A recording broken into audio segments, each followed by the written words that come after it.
Ada video, ada podcast lah gitu, dimana orang ini tuh bilang gini, jangan pernah nikahin cewek yang kamar mandinya kotor, jorok gitu, berlendir, dia bilang gitu kan.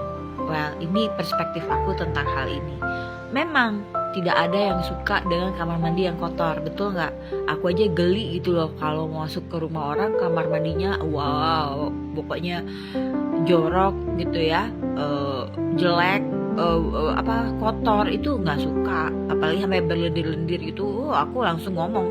Aku pernah punya saudara yang gayungnya tuh sampai lendiran, asli guys, aku pernah nemuin yang kayak gitu. Aku langsung protes, gila ini, aku langsung cuci gitu loh. Nah, jadi gini guys, perspektifnya begini, betul memang bahwa kamar mandi itu harus bersih, tapi apakah harus perempuan yang ngebersihinnya? Nah, itu pertanyaannya, apakah harus perempuan, ya kan?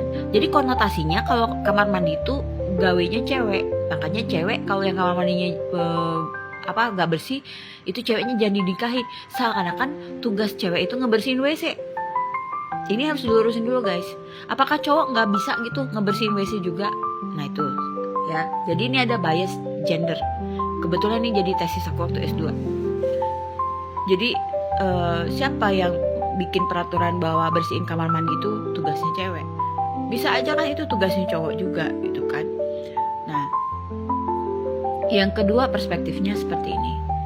Apakah ya perempuan itu harus bersihin WC? Sehingga kalau dia nggak bersihin WC, dia tuh dianggap sebagai wanita yang nggak pantas dinikahin. Nah sekarang kita rubah paradigmanya. Kalau seandainya perempuan itu berpendidikan tinggi, dia wanita karir yang hebat, gajinya puluhan juta, dia bisa nggak gaji pembantu? Bisa banget guys, bisa banget. Dia nggak perlu kerjakan pekerjaan kotor seperti bersihin WC dengan tangannya sendiri. Kalau dia cukup pintar, dia punya penghasilan besar, dia bisa bayar orang kok untuk bersihin WC-nya, betul nggak? Nah, jadi ini perspektif yang harus diluruskan kalau menurut aku.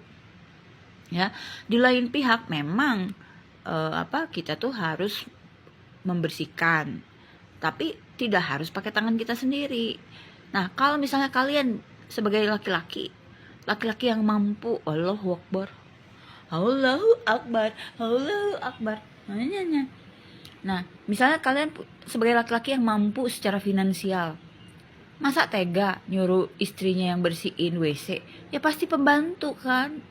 Nggak pernah aku lihat temenku yang suaminya orang-orang kaya tuh bersihin WC, nggak pernah guys, gitu loh.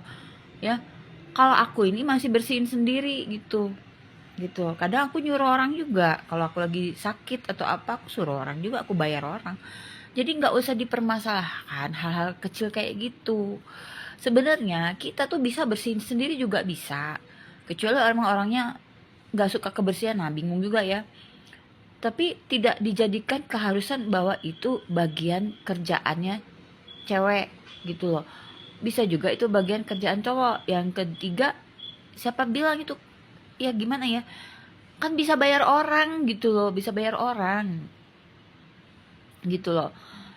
Nah memang WC ini kalau boleh jujur tidak menjadi perhatian masyarakat Indonesia loh. Belum banyak yang kalian tahu nggak, di daerah-daerah ya, di daerah-daerah, gak usah jauh-jauh, di puncak aja aku pernah kebelet pengen pipis guys. Waktu itu kondisinya macet, waktu itu sama satu orang lah yang nyetirin, aku pengen pipis, jadi aku turun dari mobil, masuklah aku ke rumah yang di pinggir jalan. Dibilangnya apa? Kita nggak punya WC. Masuk lagi, dia suruh masuk lagi ke dalam gang itu. Masuk lagi ke rumah berikutnya, tanya lagi ada WC nggak? Nggak ada. Bayangin guys, di daerah puncak itu, rumah-rumah yang aku tanya itu, sekampung itu nggak punya WC. Aku ini udah nahan kebelet pipis gitu. Tahu nggak apa yang terjadi? Ternyata kampung itu tuh memang nggak punya WC semua rumahnya. Itu temuan yang aneh banget menurut aku, karena mereka punya WC umum yang airnya tuh dari sungai. Jadi seluruh rakyat di situ ya, pupup dan pipitnya itu di WC umum itu yang airnya tuh dari sungai. Nah ini kejadian bener, aku ngalamin sendiri ya. Jadi bukan dari dengar omong orang apa enggak, aku ngalamin sendiri guys. Betapa terkejutnya aku sebagai orang yang dari kecil selalu punya WC sendiri di rumah gitu kan. Dan ya WC di rumah kami tuh boleh dibilang aku sih suka WC yang bagus ya. Jadi aku waktu itu sempat beli keramik segala macem buat WC di rumah supaya papa nyaman, karena papa sakit waktu itu kan.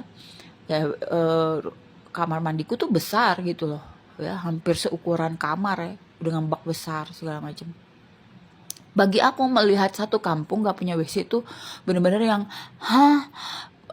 jaw dropping ya, istilah bahasa Inggrisnya jaw dropping. Jadi yang bikin bener-bener menganga. Kok bisa sih ada satu wilayah nggak punya WC? Jadi akhirnya karena kebelet banget pipis, aku datanglah ke WC umum itu. Kalian bisa bayangin lokasi WC umumnya tuh besar. Ada ini. Ya guys, gitulah guys ceritanya.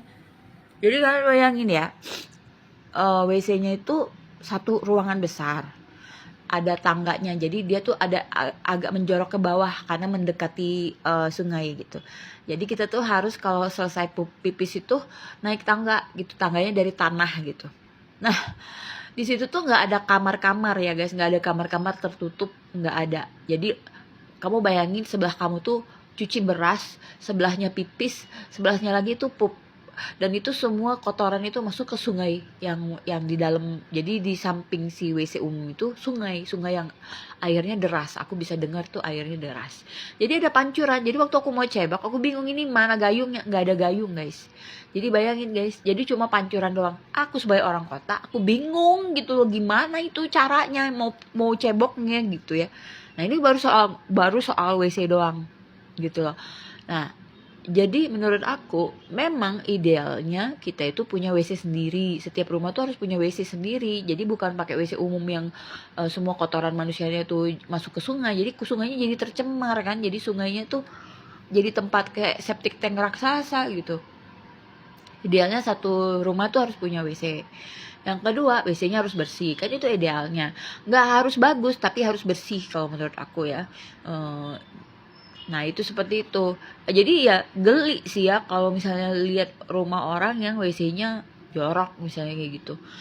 Tapi ya kalau aku bilang sih, kita itu kan sebagai manusia harus ada adaptability, punya kemampuan beradaptasi. Aku pernah guys berapa kali di daerah baksos aku, sampai aku harus nginep di baksos aku itu. Ya WC mereka ya WC jelek gitu ya, WC kampung, WC yang airnya sama gelap-gelapnya. Aduh, pokoknya aku paling benci tuh kalau WC udah gelap. Lampunya temaram gitu, udah gitu serem. Ngalamin guys tuh. Tapi ya gitu, balik lagi. Manusia itu kan bisa adaptasi. Kalau lo udah kebelet pipis ya lo jalanin kan WC mau bentuknya kayak apa juga kan. Tapi kalau rumah sendiri berbeda gitu kan. Kalau rumah sendiri ya lo jagalah WC lo yang bagus, yang bersih gitu. Kalau aku sih nggak suka banget WC yang dindingnya lantainya tuh licin, nggak suka. Jadi aku sering sikat-sikatin. Terus aku suka toilet ya monobloknya itu bersih gitu. Aku suka bersihin sendiri gitu. Setiap seminggu sekali pasti aku sikat-sikatin kayak gitu. Tapi susah karena si cantik ini ternyata diam-diam dia pipis di kamar aku, di kamar mandi aku.